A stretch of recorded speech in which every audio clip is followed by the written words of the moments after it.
Queridos irmãos e irmãs, continuamos a leitura e meditação do livro dos Juízes, que iniciamos esta semana.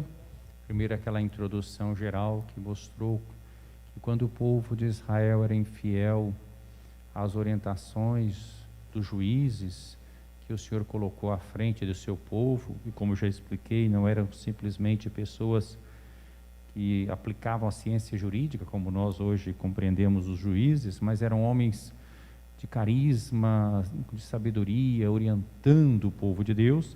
Então o povo se dava mal quando se afastava das orientações do Senhor, mas o Senhor se compadecia e enviava periodicamente esses juízes. Ontem nós ouvimos a história um pouco de Gedeão, que é um dos juízes mais famosos, e que o Senhor enviou para libertar o povo dos madianitas, embora ele fosse alguém muito humilde, simples, das menores tribos, dos mais novo da sua família.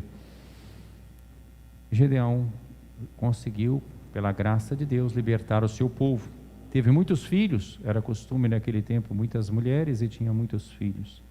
Quiseram fazer Gedeão rei, ele se recusou, dizendo que o Senhor seria o rei. Mas depois da morte de Gedeão, um dos seus filhos, Abimeleque, como nós ouvimos na leitura de hoje, resolveu se fazer rei, ambicionando o poder, e teve apoio. Matou todos os seus irmãos, eram muitos irmãos. Só escapou Joatão, que no cume do monte Garizim se pôs a gritar, aos habitantes de Siquém, com esta mensagem, que é uma das páginas, aparece isso em outros textos do Antigo Testamento, mas de toda a literatura mundial, é a página mais crítica que eu conheço em relação à usurpação do poder, a busca do poder pelo poder, o poder que não é serviço. É uma crítica muito forte, política, que está aqui nesse texto. Prestem atenção. Ouvi-me, moradores de Siquém, e que Deus vos ouça. Resolveram ungir um rei, aqui no caso é Abimeleque, para reinar sobre eles. Aí ele conta essa história com as árvores próprias daquele ambiente. Então convidam a oliveira, que é uma árvore tão apreciada, que dá o óleo, que é usado para unção, tem efeito curativo, ou seja, uma árvore que tem uma grande utilidade, um grande benefício. Reina sobre nós. Mas ela respondeu: iria eu renunciar ao meu azeite, com que se honram os deuses e os homens, para me balançar acima das árvores? Estão vendo a concepção do poder? É balançar acima das árvores. É uma crítica muito forte, política, ao poder exercido não como serviço. É uma crítica muito forte à monarquia, mas não só. E continua. Então, a oliveira recusou. A figueira, vem, reina sobre nós, também responde: iria eu renunciar à minha doçura e aos saborosos frutos para me balançar acima das outras árvores? Estão vendo? O poder, quando é pelo poder, é só se balançar acima dos outros.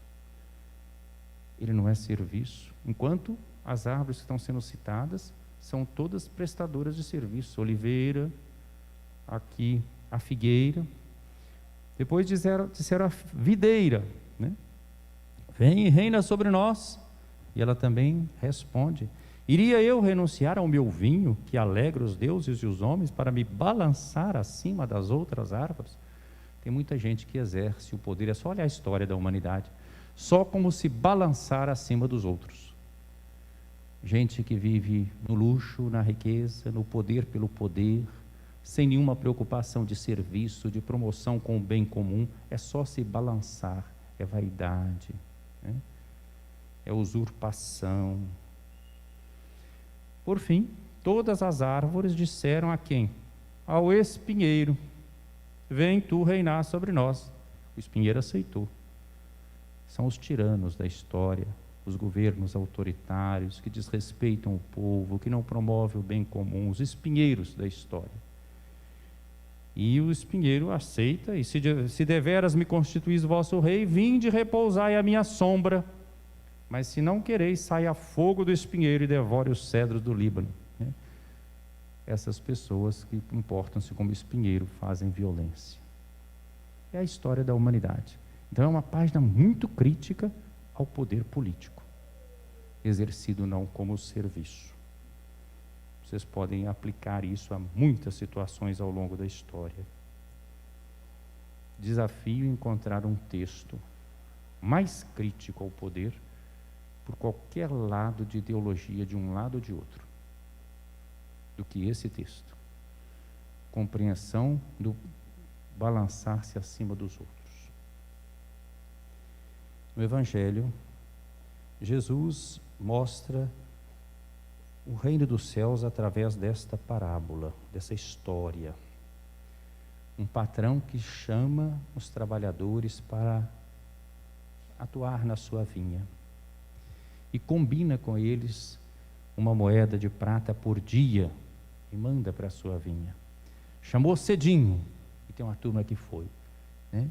A história aqui é longa, mas o importante é essa mensagem que diz respeito muitas vezes à concepção equivocada que nós temos do nosso relacionamento com Deus, como se fosse um relacionamento de troca ou de dívida, como se Deus nos devesse alguma coisa, né?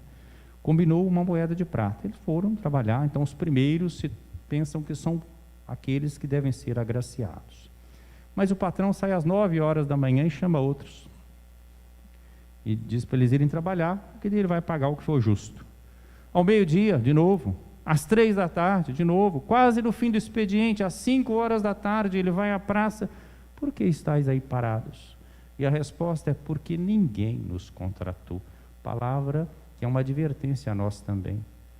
Quem sabe, muitas pessoas estão nesse mundo aí nas praças à toa, porque ninguém contratou. Muitas pessoas às vezes não abraçaram a fé, porque às vezes faltou missionários.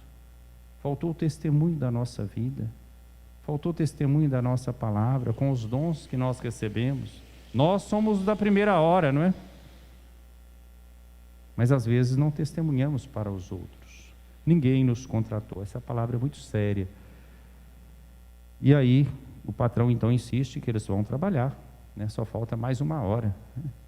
E na hora do pagamento, aí é que vem a instrução muito clara do patrão. Chama o administrador e disse: chama os trabalhadores para receber, comece pelos últimos e pague-lhes uma diária inteira. Então, na frente de todos, os da última hora recebem o salário do dia. Os primeiros logo pensaram: epa, então nós vamos receber muito mais. Quando chegou a vez, eles receberam o salário do dia. E aí começa a murmuração. E o patrão então vai desmascará-los, dizendo: por que eles estão resmungando? Não foi combinado com eles uma moeda de prata? E eles não receberam a moeda de prata? Estão resmungando porque o patrão está sendo bom? Estão resmungando porque estão com inveja? Deus não nos trata segundo os nossos critérios, mas segundo o seu amor misericordioso. Deus não ama uns e discrimina outros. Ele ama a todos. Aqueles da última hora, ninguém os contratou antes. Se nós temos o privilégio de sermos cristãos desde criancinha, fomos batizados, estamos na igreja trabalhando, nós não somos melhores do que aqueles que na última hora entraram na comunidade de fé. Nós temos a responsabilidade de dar o testemunho, de fazer o nosso trabalho, mas não devemos ser intransigentes ou julgadores ou preconceituosos com os outros da última hora, né? Nós temos a alegria de estar na casa do Senhor. Estão vendo como é que parece com aquela parábola também do filho pródigo? Lembra do filho que ficou na casa e aquele que sai? O que ficou na casa parecia bonzinho, né? Porque afinal de contas ele não foi embora, né? Mas quando o outro voltou, ele ficou com raiva, ficou bravo. Há tanto tempo que eu te sirvo, né? Então, depende de como nós estamos na casa do Senhor. Se nós estamos numa postura de generosidade, de abertura, de amor, porque Deus nos ama. Daqui a pouco nós vamos celebrar São Bernardo de Claraval, grande monge, místico, doutor da igreja. O amor, ele tem em si mesmo a sua paga. Ele vai dizer, amo porque amo. Então nós não devemos fazer o bem porque estamos esperando algum tipo de recompensa que não seja Deus mesmo. Quem realmente descobre Deus, já tem a sua recompensa no amor a Deus e de ser amado por Deus. Não sejamos invejosos e preconceituosos. Queiramos estar na presença do Senhor, trabalhando na sua vinha, e nós teremos sempre a alegria da sua presença ao longo de toda a jornada da nossa existência. E não sejamos omissos também, como a primeira leitura diz.